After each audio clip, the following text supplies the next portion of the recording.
الله لا إله إلا هو الحي القيوم لا تأخذه سنة ولا نوم له ما في السماوات وما في الأرض من ذا الذي يشفع عنده إلا بإذنه يعلم ما بين أيديهم وما خلفهم ولا يحيطون بشيء من علمه إلا بما شاء وسع كرسيه السماوات والأرض ولا يؤوده حفظهما وهو العلي العظيم. بسم الله الرحمن الرحيم. الحمد لله رب العالمين والصلاة والسلام على أشرف الأنبياء والمرسلين وعلى آله وصحبه ومن تبعهم بإحسان إلى يوم الدين. اللهم أنت ربي لا إله إلا أنت خلقتني وأنا عبدك وأنا على عهدك ووعدك ما استطعت أعوذ بك من شر ما صنعت أبوء لك بنعمتك علي وأبوء بذنبي فاغفر لي فإنه لا يغفر الذنوب إلا أنت. Bismillahirrahmanirrahim. Insyaallah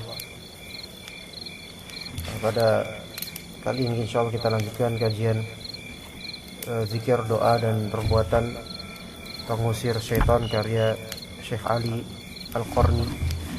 Ini Ali Al-Qarni bukan Aid Al-Qarni, jadi Ali Al-Qarni Hafizahullah. Kita mulai dari muqaddimah halaman pertama sekarang insyaallah. Beliau berkata, sesungguhnya segala puji milik Allah Ta'ala. Kami memuji, memohon pertolongan dan ampunan kepadanya. Dan kami berlindung kepada Allah Ta'ala dari kejahatan diri kami dan dari buruknya amal perbuatan kami.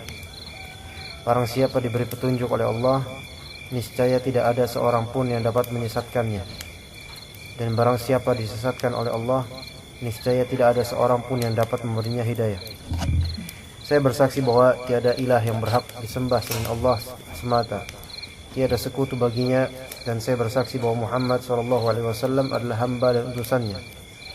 Semoga Allah Subhanahu wa taala melimpahkan salawat dan salam yang banyak kepadanya, keluarganya dan para sahabatnya. Amma ba'd. Sesungguhnya sebenar-benar ucapan adalah kitabullah. Sebaik-baik petunjuk adalah petunjuk Nabi kita Muhammad SAW. Dan seburuk-buruk perkara adalah perkara yang diada-adakan dalam agama. Dan setiap perkara yang diada-adakan dalam agama adalah bid'ah. Dan setiap bid'ah adalah sesat, dan setiap kesesatan tempatnya adalah neraka.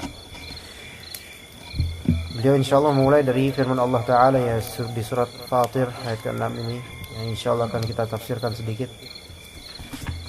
Insyaallah kitab ini penuh dengan ayat-ayat Al-Quran dan juga hadis-hadis Nabi yang tentu saja jauh lebih baik daripada metode-metode yang banyak ditelurkan oleh banyak dari peruqyah zaman sekarang. Allah Subhanahu wa taala berfirman, "Inna syaitana lakum aduwwun fattakhidhuhu aduwwa. Innama yad'u hizbahu liyakunu min ashabis sa'ir." Yang maknanya, sesungguhnya syaitan itu adalah musuh bagimu. Inna syaitana lakum adu.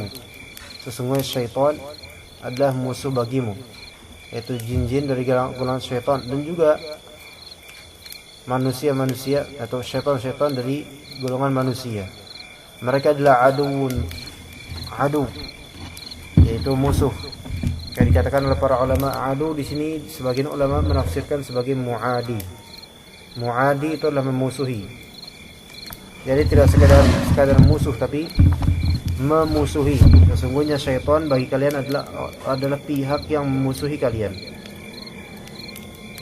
Fattakhidhuhu aduwa, maka jadikanlah oleh kalian, anggaplah ia orang, atau anggaplah dia makhluk yang memusuhi kamu.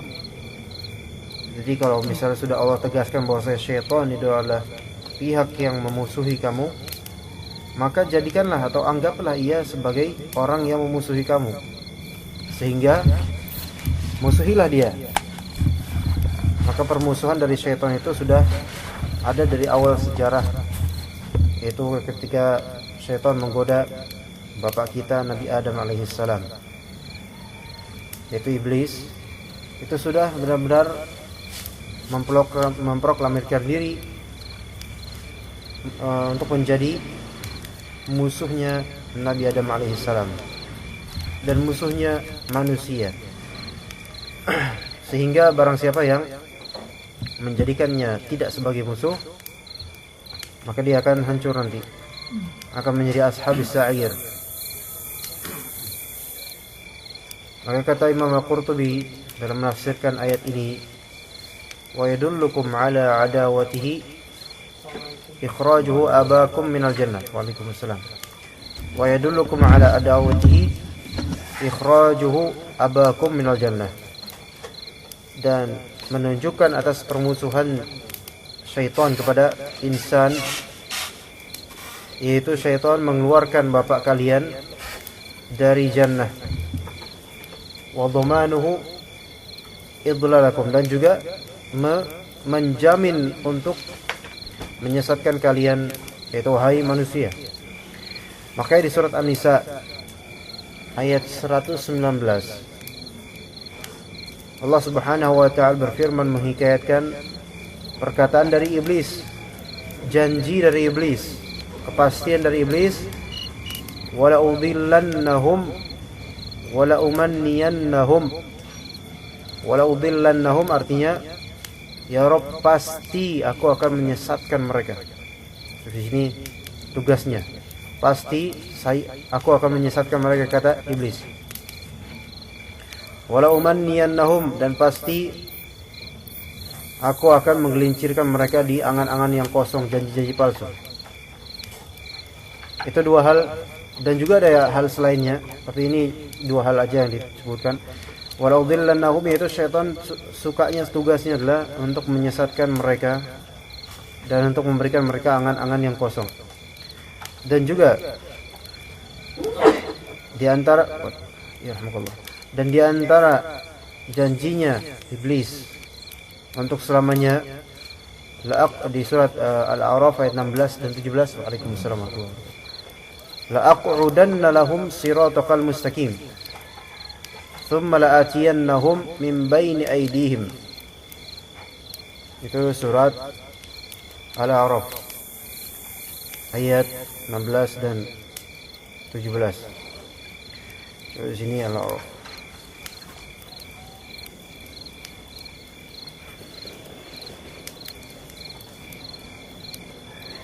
Kita lihat di sini perkataan mereka.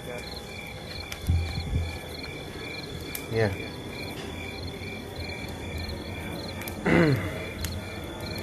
Setelah diusir dari ayat 14. Qala fahbit minha fama yakunu laka an tatakabbar fiha fakhruj innaka minas saghirin. Allah Ta'ala berfirman, berkata kepada iblis, ihbit minha, turunlah kamu dari surga itu. Fama yakun laka an tatakabbar fiha, karena kamu tidaklah sepatutnya menyombongkan diri di dalamnya. Fakhruj innaka minas saghirin, maka keluarlah, sesungguhnya kamu termasuk orang-orang yang hina. Itu perkataan terhadap iblis. Kemudian iblis menjawab, qala anzirni ila yaum yub'atsun. Iblis berkata, beri tangguhlah saya sampai waktu mereka dibangkitkan. Berarti iblis sampai sekarang masih hidup, masih eksis, dan masih mengatur kerusakan-kerusakan. Qal, Allah Ta'ala berfirman, innaka minal munzarin, sesungguhnya kamu termasuk mereka yang diberi tangguh. Itu iblis di sini. Oke, Allah Ta'ala janjikan ketangguhan wafat, tetap ada, eksis sampai kiamat nanti. Qala fabima aghwaytani la'aq'udanna lahum siratal mustaqim. Iblis kemudian menjawab, karena engkau telah menghukum saya tersesat, la'aq'udanna lahum siratal mustaqim, saya benar-benar akan menghalang-halangi mereka dari jalan engkau yang lurus. Itu berkat janji itu. La'aq'udanna, yaitu aku akan membuat mereka duduk, yaitu mereka enggak bakal berdiri menuju ke jalan yang lurus. Jadi tahan-tahan. Mau ngaji susah ditahan dengan banyak alasan. Iya. Karena ngaji merupakan salah satu inian siratal mustaqim. Bukunya pegang gini aja. Ini jadi benar-benar di sini la'aqudanna lahum. La'aqudanna lahum siratal mustaqim. Pentingnya apa? La'aqudanna lahum siratal mustaqim. Saya akan membuat mereka duduk dari jalan yang lurus. Itu jangan sampai manusia itu ke jalan yang lurus. Kemudian diteruskan, "Tsumma la'atiyannahum min baini aydihim wa min khalfihim wa an aymanihim wa an syama'ilihim wa la tajidu aktsarahum syakirin." Kemudian la'atiyannahum, saya akan mendatangi mereka, ya, dan pasukannya. Lihat di sini kesombongannya, saya ya. Mendatangi mereka min baini aydihim, dari depan muka mereka, dari depan. Wa min khalfihim, dan dari belakang. Wa an aymanihim, dari kanan. Wa an syama'ilihim, dari kiri. Ini semua sisi. Itu surat Al-A'raf itu, ayat 18 ya ini. Wa la tajidu aktsarahum syakirin. Dan kau tidak akan mendapatkan banyakkan dari mereka bersyukur. Berarti benar-benar musuh yang seperti musuh manusia dalam perang aja, paling di depan doang menyerang kita. Tapi ini syaitan itu tidak hanya di depan, belakang, samping, kiri, kanan, kalau bisa atasnya, kalau bisa bawahnya, dari segi manapun. Ya.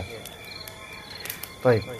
Jadi syaitan adalah adu, yaitu musuh dan yang memusuhi kita, maka jadikanlah dia sebagai musuh.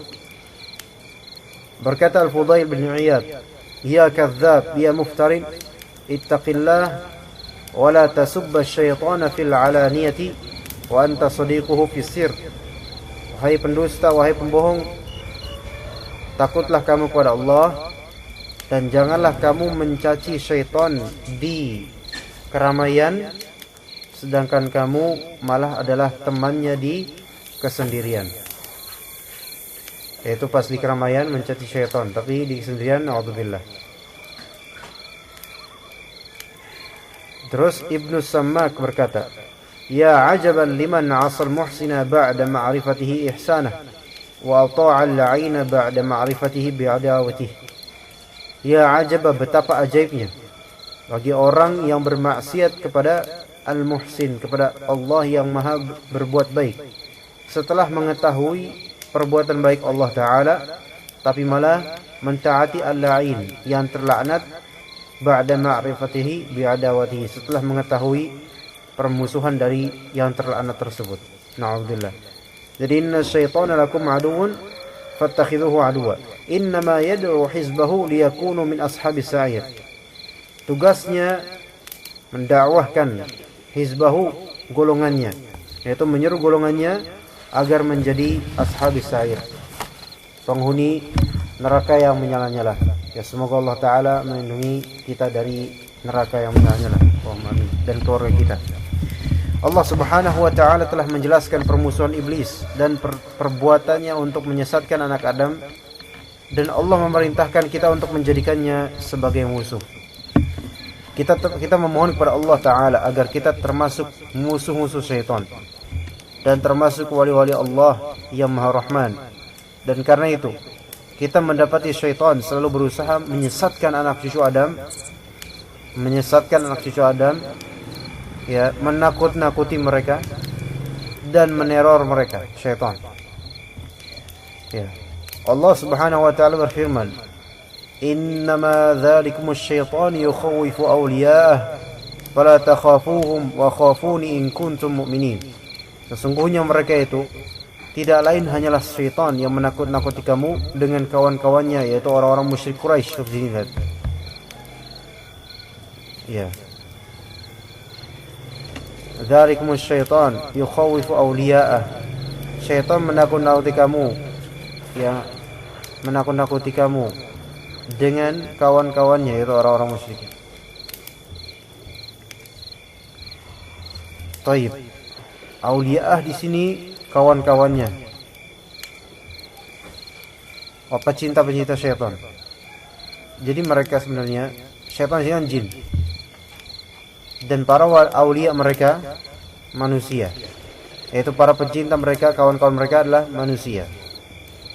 Dan manusia di sini bekerja sama dengan jin.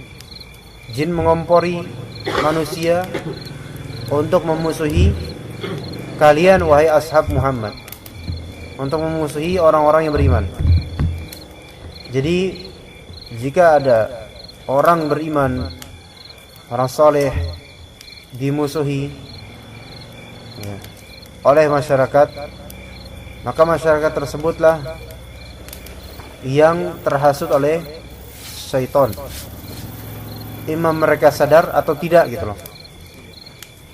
Ada yang sadar bahwasanya selama ini yang mengompori mereka adalah syaitan. Ada yang tidak sadar. Yang tidak sadar karena jahil. Nah, karena itu tapi walaupun syaitan dengan hizibnya berusaha untuk menakut-nakuti orang-orang beriman, fala takhafuhum wa khafuni in kuntum mu'minin. Janganlah kalian takut kepada mereka. Jadi jangan pernah takut kepada syaitan sedikit pun. Ya, seberapa banyak pun syaitan itu. Wa khafuni dan takutlah kepadaku, kepada Allah Ta'ala. Kita mungkin teorinya gampang, saya enggak takut syaitan. Tapi termasuk takut dengan syaitan, takut miskin. Takut jatuh miskin karena tidak berbuat curang. Waalaikumsalam. Waalaikumsalam warahmatullahi wabarakatuh. Ya. Ya. Oh iya.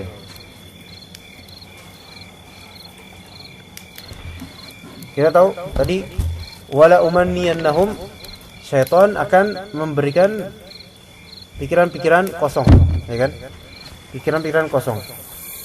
Kalau misalnya kita ketakutan dengan pikiran-pikiran kosong yang diberikan oleh syaitan itu, maka itu sama saja dengan takut kepada syaitan. Padahal Allah Ta'ala sudah berkata fala takhafuhum, maka janganlah kalian takut sama mereka. Takut itu bukan hanya masalah penampakan kemudian gigil ketakutan, enggak itu aja. Termasuk takut dengan syaitan adalah takut dengan janji-janji palsu syaitan. Misalnya, ini kalau kamu enggak kayak gini nanti kamu miskin. Kalau kamu enggak kayak gini nanti kamu, terus syaitan membisiki untuk berbuat jahat, curang. Kalau takut miskin kemudian berbuat jahat, ini sama dengan takut dengan syaitan. Padahal Allah Subhanahu wa Ta'ala menyuruh kita untuk takut dengannya. Wa khafuni. Kemudian menta'alik dengan in kuntum mu'minin. Mentakyid, yaitu kalau kalian mau beriman, kalau kalian percaya kepada Allah, maka takutlah kepada Allah dan jangan takut kepada syaitan. Jadi tidak ada keselarasan dan tidak ada keseimbangan. Takut dengan syaitan iya, takut dengan Allah iya, enggak. Jadi imma kita takut pada Allah dan berani pada syaitan, dan imma kita takut pada syaitan dan berani kepada Allah. Enggak ada takut sama syaitan sekaligus takut pada Allah. Enggak ada. Maka kalau misalnya kita menghadapi syaitan, maka serahkan kepada Allah Subhanahu wa Ta'ala. Wa khafuni in kuntum mu'minin, dan la takhafuhum. Jangan takut sama mereka sama sekali. Ya. Dan Allah Subhanahu wa Ta'ala juga menerangkan bahwa syaitan tidak dapat menakut-nakuti orang-orang yang berlindung dan beriman kepada Allah Ta'ala dan hari akhirat. Akan tetapi, syaitan tidak dapat menakut-nakuti orang-orang yang berlindung kepada Allah dan beriman kepadanya dan hari akhir. Jadi kadar keimanan itu berpengaruh terhadap sikap takut atau tidaknya dia. Syaitan tidak dapat menakut-nakuti orang yang seperti ini. Dibayangin, dibisik-bisikin pikiran-pikiran. Ya betul lah, hati-hati di sana ada ini, di sana ada gerak-gerak tuh, ada itu tuh. Dia kalau misalnya sampai takut terus terbayang ada apa di sana, ada pocong misalnya. Ngeri. Nah ini berarti kurang imannya nih. Tapi kalau misalnya dia tahu, maksudnya walaupun misalnya ditampakin, tuh ada pocong, beneran jadi pocong. Tapi jarang kayak gitu orang yang berani beriman itu ditampakin jarang karena rugi syaitonnya. Iya. Ya? Mubazir tenaga karena syaitan tuh jin itu enggak mudah juga menampakkan diri. Maksudnya mereka juga ada sesuatu yang mereka keluarkan kalau mereka menampakkan diri. Jadi bukan sesuatu yang mudah gitu. Harus ada kekuatan gitu. Iya, makanya kalau misalnya teman kesurupan gitu. Ya coba setannya jinnya coba keluar, tampakin diri. Enggak bisa. Karena ditantang. Kalau ditantang enggak bisa. Enggak bisa tiba-tiba nampakin jadi kuntilanak tiba-tiba. Enggak bisa. Karena yang dihadapin ini orang yang kuat gitu loh. Enggak awal bisa. Dan juga wah ini ngelawan orang kuat, kalau saya tampakin diri saya yang dikejar nanti. Ya kan? Saya yang dikejar, udah energi saya habis. Enggak mau mereka. Enggak mau mikir-mikir juga gitu loh. Mikir save energi kan, mendingan godain orang daripada mendingan godain yang bodoh-bodoh daripada yang takut-takut, daripada yang kayak gini gitu kan. Takut kalau kaget ya awal. Iya, kok kaget kan beda, Pak. Jangankan seton, kecoa aja bisa kita takut. Ya kaget nggak apa-apa kaget. Ya habis itu kejar aja. Kaget, kejar aja. Ntar dia yang kaget akhirnya.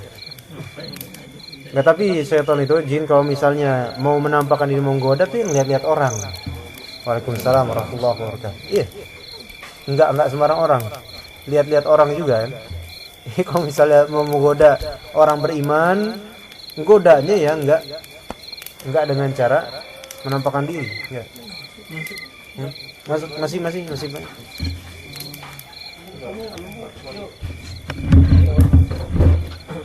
Ntar jatuh di situ takutnya.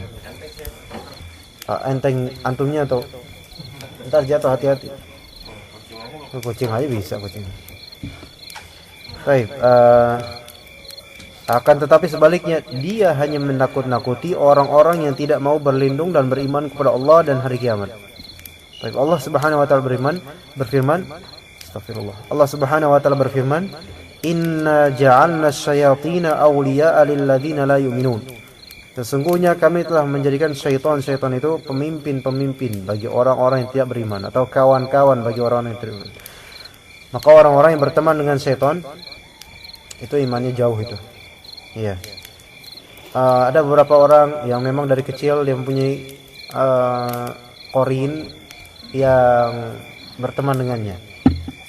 Jadi ada permasalahan dari kecil itu sudah didekati oleh setan, ditaklid dengan setan.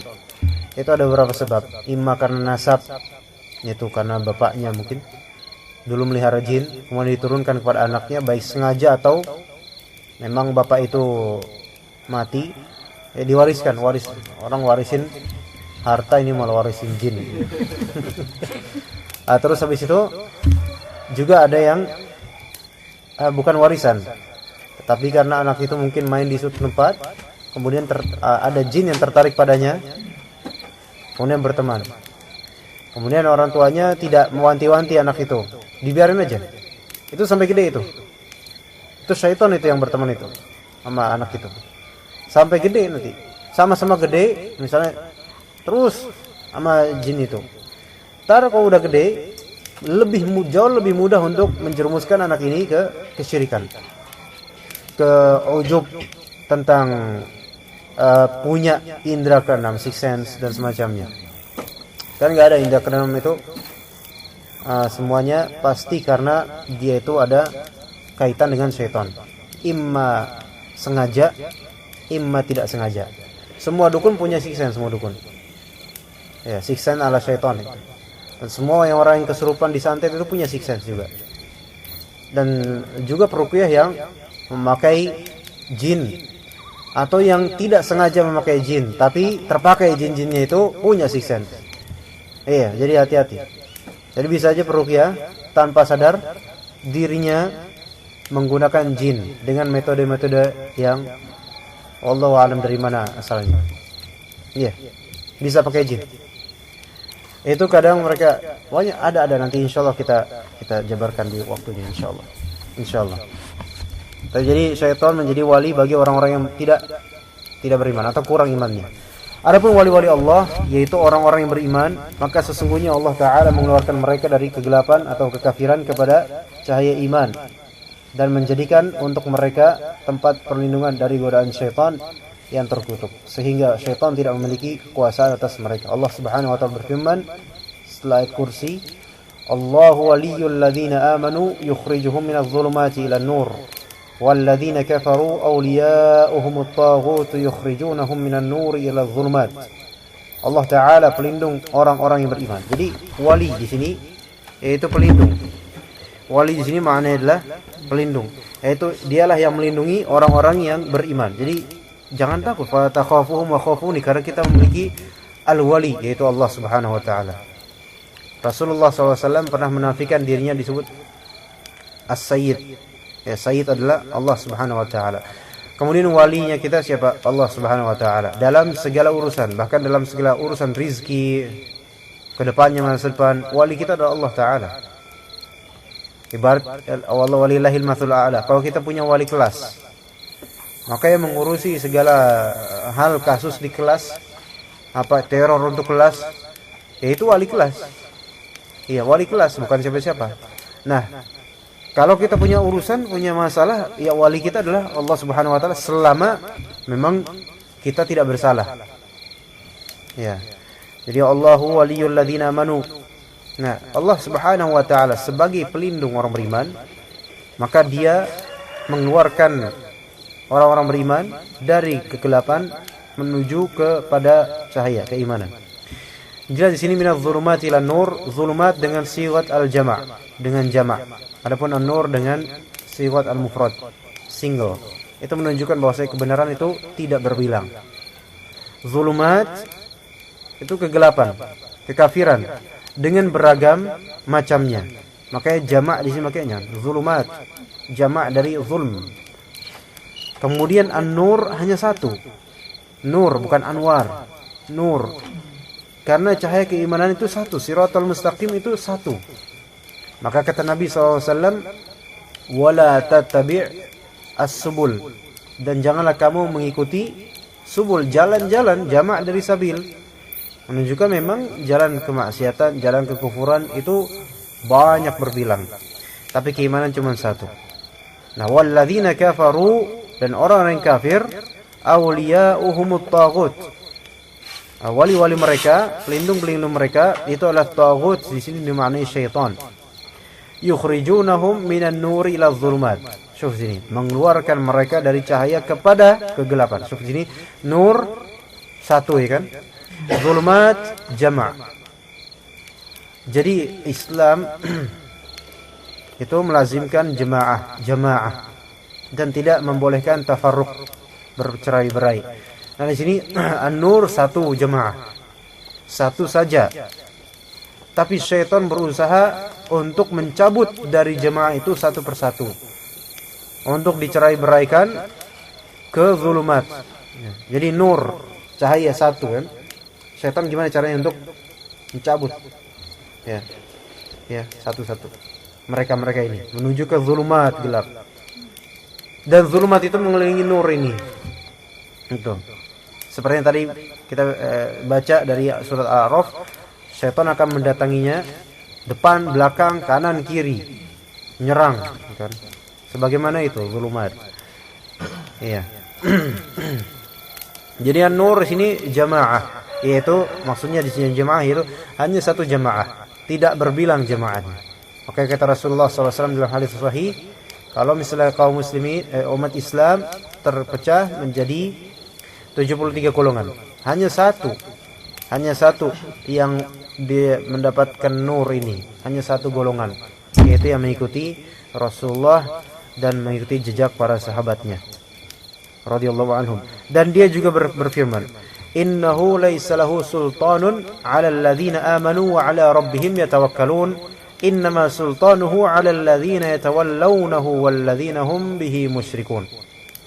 Sesungguhnya syaitan itu tidak ada kekuasaannya atas orang-orang yang beriman dan tawakal kepada Rabbnya. Ada bisikan-bisikan, takut miskin, takut hancur, takut ini, takut dicemooh, takut Ketakutan itu kata syaitan, wala umanniyannahum, saya akan memberikan mereka angan-angan kosong. Itu takut ini, nanti gini, kalau saya misalnya kalau saya dagang nanti di semua orang, kalau saya gini nanti gini, bisikan-bisikan itu. Nah, tapi kalau misalnya dia beriman dan bertawakal kepada Allah, khalas, bismillah, tawakal sama Allah, udah hilang itu. A'udzubillahi minasyaitonirrajim, bismillahirrahmanirrahim, udah lanjut, hilang semua itu insyaallah. Ya hilang mungkin sementara karena nggak bakal syaitan balik lagi nanti. Yang mungkin yang satunya udah pindah, bosan sama kita, mungkin yang lain datang. Datang lagi. Innama sultanuhu, melainkan kekuasaannya syaitan itu, 'alal ladzina yatawallawnahu, yaitu yang menjadikannya sebagai wali, sebagai pemimpin, sebagai pecinta. Walladzina hum bihi musyrikun, dan orang-orang yang mempersekutukan dengan Allah. Dua, siapa? Orang yang mencintai syaitan atau orang yang dekat-dekat dengan syaitan, dan orang-orang yang berbuat syirik. Dua ini, orang-orang yang dekat dengan syaitan itu masuk ke dalamnya yang bermaksiat. Orang-orang yang berbuat syirik berarti orang-orang yang berbuat syirik, kecil maupun besar. Kan ada maksiat, ada syirik. Ya, syirik apapun bentuknya itu lebih buruk secara umum daripada maksiat. Maksiat kan sama aja taqarrub kepada syaitan.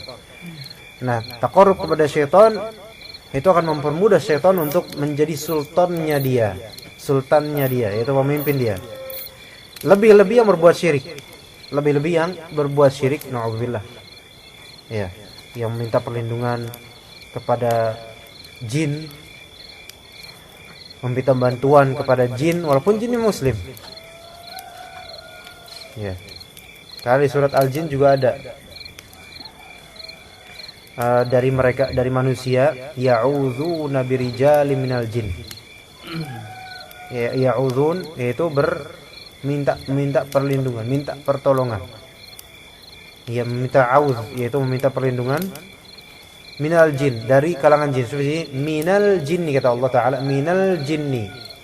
Dari kata al jin di sini jenis jin manapun, mau dia muslim, mau dia kafir. Ya kan? Kalaupun jin itu muslim, tetap fazaduhum rahaqo, akan membuat dia tergelincir nanti. Walaupun jinnya muslim. Iya, karena sama kayak manusia. Wa anna minal qasitun, wa anna minas salihun, wa minna duna dzalik. Di antara kami ada orang-orang soleh, ada juga yang tidak. Kunna tara'iqa kita masing-masing punya tara'iq, jalan-jalan masing-masing gitu kan. Sama manusia juga, muslim. Tapi kebanyakan kan muslimnya muslim kayak gimana? Manusia kayak gini, gitu kan. Jin juga kayak gitu. Jahil banyak yang nggak tahu agama tapi ngaku yang muslim, dan banyak. Tapi mereka nggak punya KTP, KTM, KTS dan seterusnya nggak punya. Nah kita itu pun kalau misalnya benar dia muslim, misalnya punya khadam mengaku muslim, kalau benar itu muslim. Kalau ternyata bohong, gimana? Kan? Misalnya di acara kayak dunia XX, yang nggak Anda sebutin karena nanti takutnya digugat dunia apa gitu di TV. Ada dukun juga sebenarnya. Tapi kalamnya itu selalu benar. Maksudnya benar tentang jin, pemetaannya benar tentang ini, membantah perkataan jin sahih. Ya kan? Ini bukan peruqyah yang Anda biasa gugat ya, tapi ini udah lama orangnya. Sekarang udah nggak di TV lagi. Itu kan bisa masukin jin. Mediumisasi. Datang dengan tim kru TV itu ke tempat-tempat banyak, ke tempat tertentu untuk satu episode, ke tempat ini, satu episode ke tempat ini. Kemudian menelusuri riwayat dari jin. Bagaimana tentang daerah tersebut? Ya, legendanya gimana? Kok bisa ada sendang ini? Kok bisa ada air ini? Katanya ini keramat, ini petilasan. Info dari jin gimana? Dimediumisasi. Itu dengan gerakan-gerakan yang mirip dengan dukun. Masuk nih. Ini dengan bantuan jin pasti. Nggak mungkin nggak ada orang yang soleh pakai gini, soleh berilmu dengan kayak gitu bisa masukin thread gitu. Anak minta, ya Allah masukin jin ke pasutan, nggak bakal masuk karena emang nggak bisa anak. Kecuali kalau anak ada khadamnya yang bisa masukin. Dan juga nggak sembarangan orang bisa dimasukin. Nah, itu yang mudah dimasukin adalah orang yang masih ada bolongan di dirinya untuk dimasukkan jin. Makanya ruqyah masal itu bahaya itu. Insya Allah kapan-kapan kita jabarkan. Ruqyah masal itu bahaya sebenarnya, bahaya banget. Ya, karena orang yang datang orang apa? Yang masing-masing punya problem dengan jin, ya kan? Kalau punya problem dengan jin itu kan otomatis dia ada celah untuk masuk jin, ya nggak? Itu terminal jin itu, muter semua jinnya, itu ziarah satu sama lainnya itu. Nah, kemudian ketika dibacakan kan normalnya kan kesurupan atau pokoknya jinnya ketarik lah ke tempat itu, ya kan? Nah, kemudian kan itu beleberan itu, jinnya banyak lah di mana-mana. Nah, ketika itu mudah sekali jin untuk masuk ke, jadi tinggal pilih tempat kemana-mana. Sehingga bisa jadi orang yang tadinya di rumah itu problem kesurupan tuh kesurupan jin macan misalnya. Tapi pas di lokasi ruqyah masal, kok malah jin apa? Jin kepiting atau jin apalah tuh. Kok kayak jadi bingung. Ini jin mana ini? Kok nggak pernah saya merasakan jin yang ini nih? Kok bisa datang kayak gini gitu? Maka ruqyah masal tuh madharatnya lebih besar dari maslahat. Ada maslahatnya mungkin. Sebagian mungkin ada sembuhan, ada yang sembuh. Mungkin. Tapi lebih banyak yang tidak. Kalaupun sembuh sementara doang. Lebih-lebih kalau ruqyahnya suka atraksi. Ya kan? Untuk atraksi semata. Mampir, ayo battle gitu kan. Sama itu bohong itu. Maksudnya itu ada konspirasi itu.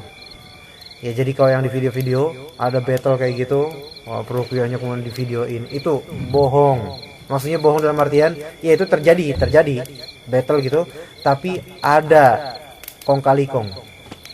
Entah ruqyah itu tahu, udah rencanain dengan kolbunya yang kita nggak tahu tapi Allah Maha tahu, atau memang wallahu alam. Jadi bahaya. Ya, kita bisa berbuat syirik itu kan nggak harus zahir dengan anggota tubuh. Sajen di dekat pohon bambu, nggak mesti gitu. Berbuat syirik itu cukup bisa dengan hati, bisa nggak? Bisa banget. Makanya riya itu amalan hati, sum'ah amalan hati. Tapi kalau halaf bi ghairillah amalan lisan. Tapi bisa juga amalan hati dengan beristi'anah kepada jin, minta sama jin. Dan talbis itu besar banget bagi banyak ruqyah. Nah, insyaallah kapan-kapan kita ceritakan insyaallah. Baik, sungguh Allah Subhanahu wa taala telah menyebutkan di dalam kitabnya dan melalui lisan nabinya Muhammad sallallahu alaihi wasallam sesuatu yang dapat mengusir syaitan dan melindungi diri kita darinya. Oleh karena itu dan berangkat dari ini pula untuk mendiagnosa suatu penyakit dan menjelaskan terapi pengobatannya, saya memohon pertolongan kepada Allah dengan berusaha mengumpulkan hadis-hadis Nabi yang sahih demi melindungi atau menjaga seorang muslim dari syaitan dan kejahatannya, dan saya membagi kitab ini As-Sahih Al-Burhan fi ma yatrud syaitan menjadi 3 bab utama yang mencakup pasal-pasal.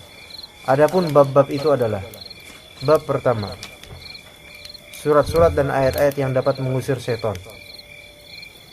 Dan di dalamnya terdapat 2 pasal. Pasal pertama, surat yang dapat mengusir syaitan. Pasal kedua, ayat yang dapat mengusir syaitan.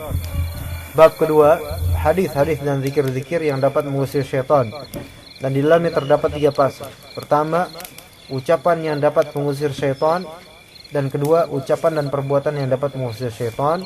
Ketiga, perbuatan yang dapat mengusir syaitan. Jadi ditafsil, dirinci jadi 3. Yang ketiga, penjelasan tentang kesurupan atau kerasukan jin. Dan di dalamnya terdapat 3 pasal. Yang pertama, hakikat kesurupan itu sendiri dan penetapan akan eksistensinya serta pendapat-pendapat para ulama di dalam masalah ini. Pasal kedua, yang kedua, Waalaikumsalam. Dibagi-bagi Pak. Maaf sini Pak.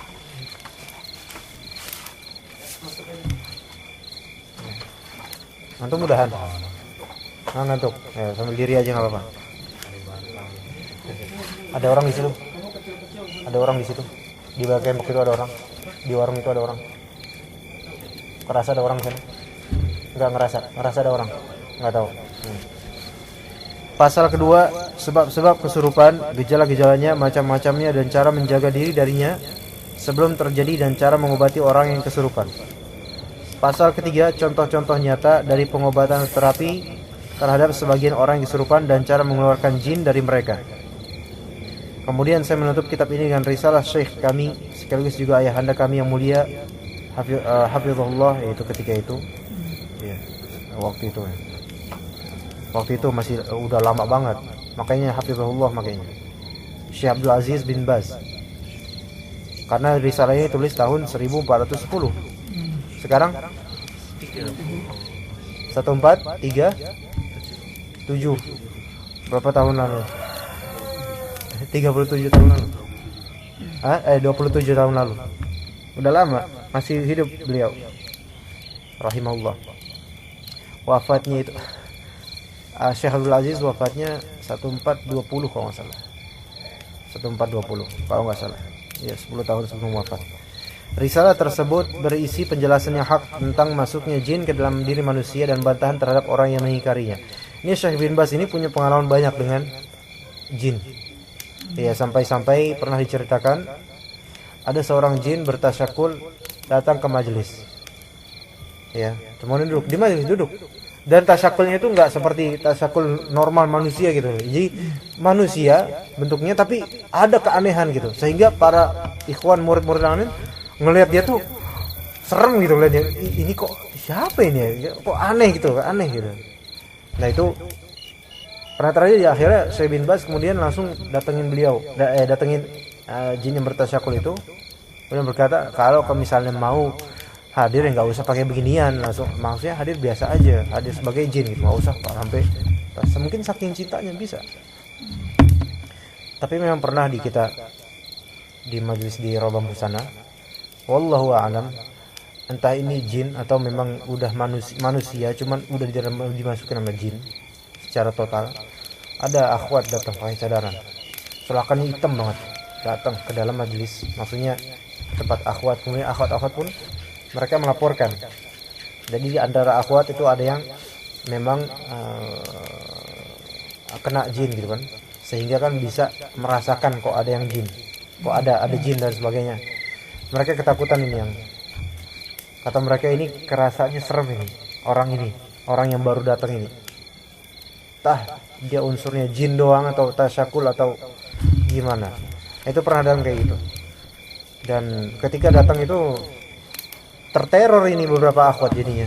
Enggak tahu tersihir gitu. Allah alam. Pernah di Rawa Bambu. Waktu dulu sebelum puasa pernah, na'udzubillah. Iya. Dan juga Syekh bin Baz juga diceritakan, Anda membaca di situs ahlalhadith.com ya. Itu beliau bahkan pernah menjawab pertanyaan jin atau gimana, lupa ceritanya bagaimana, Allah alam, lupa ceritanya, takutnya salah. Al-muhim, beliau punya pengalaman banyak dengan jin, insyaallah. Agar faedahnya menjadi sempurna, sedang apa yang telah saya perbuat hanyalah sedikit dari sekian banyaknya amal yang dapat dilakukan dalam masa ini. Oleh karenanya usaha tulisan saya ini butuh kritikan, bahkan hati saya terbuka untuk hal itu. Dan sungguh saya telah berusaha dengan semaksimal mungkin dalam mengumpulkan maklumat khususnya mentakhrij hadis. Dalam hal ini saya tidak bermaksud menutup pintu kritik, akan tetapi saya hanya ingin menjelaskan hakikat yang sebenarnya. Tentu setiap anak cucu Adam pasti melakukan kesalahan. Jika benar maka itu semata-mata dari Allah, dan jika salah maka datang dari dirinya dan dari syaitan. Saya memohon kepada Allah yang maha tinggi dan maha kuasa, semoga dia menjadikan usaha saya ini benar-benar ikhlas semata-mata hanya mengharapkan wajahnya mulia, dan semoga dia memasukkan usaha saya ini ke dalam timbangan kebaikan saya di hari perjumpaan saya dengan Allah. Dan semoga Allah membalas setiap orang yang beramal dan membantu dalam menyebarluaskan kitab ini dengan sebaik-baik balasan. Allahumma amin. Iya. Jadi ini kitab pilih karena memang sekarang ini sedang fenomenal masalah-masalah jin dan semacamnya, ruqyah semacamnya, yang sebagiannya itu hanyalah bisnis dan juga cari perhatian kaum muslimin saja sebagiannya. Ya, rating saja, seperti di TV, rating itu semua. Di TV itu nggak ada yang nggak rating semua, itu nyari rating, nyari perhatian. Ya, walaupun mungkin di antara mereka ada yang memang mukhlisin, ada di antara peruqyah yang di TV, ada yang memang benar punya ilmu syar'i, hafal Quran, ada. Tetapi sebagiannya tidak. Dan dari kesemuanya itu, ya kru-krunya ya itu produsen, ya usaha. Mungkin maksudnya tidak murni ingin memperkenalkan umat, tapi bisnis untuk melariskan Ya, karena di antara peruqyah juga ada yang suka trending topik juga makainya. Ya, Anda bilang kalau jinnya Syiah, kalau misalnya lagi trending topiknya Syiah, jinnya jadi Syiah dan seterusnya. Iya, sangat update. Kemudian sekarang LGBT. Lihat peruqyah sekarang. Banyak yang memasang, mulai mereka masuk poster menawarkan ruqyah untuk LGBT. Ada yang punya poster, ada yang sampai poster, Pak. Di masjid, di kota wisata juga ada. Ya kan? Nah, coba antum cari aja. Ketemu. Hah? Jangan sebutin merek. Rahimahullah ya. Ya kan? Nanti kalau ada kasus apa gitu kan? Enggak, besok-besok sekalian ISIS aja di ruqyah itu ISIS itu. Belum ada. Ternyata mereka yang lebih pro ISIS tahunya. Iya. Ya kan? Nah, ini masalah ini kan, update itu demi caper. Andai misalnya mereka mau kembali ke majelis ilmu aja dulu gitu loh.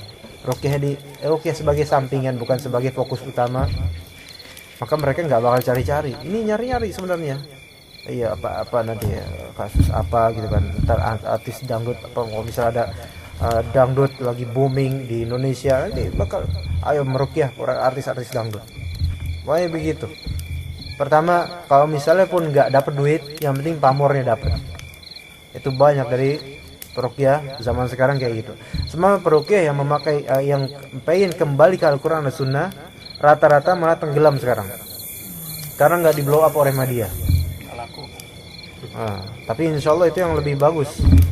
Metodenya yang lebih bagus, dan juga penyembuhannya itu walaupun kadang berkala, tapi insya Allah penyembuhannya itu membuat orang-orang yang pasiennya itu kembali benar-benar kepada Al-Quran Sunnah.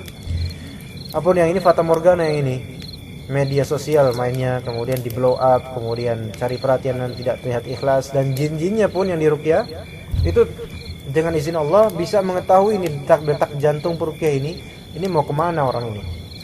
Nah, mau ke duit atau mau ke kesembuhan? Ya enggak? Ya enggak Pak Sultan? Ya. Itu ngapain diri-diri kayak gitu tuh? Dibuat ngantuk ya? Nauzubillah. Tahu. Baik.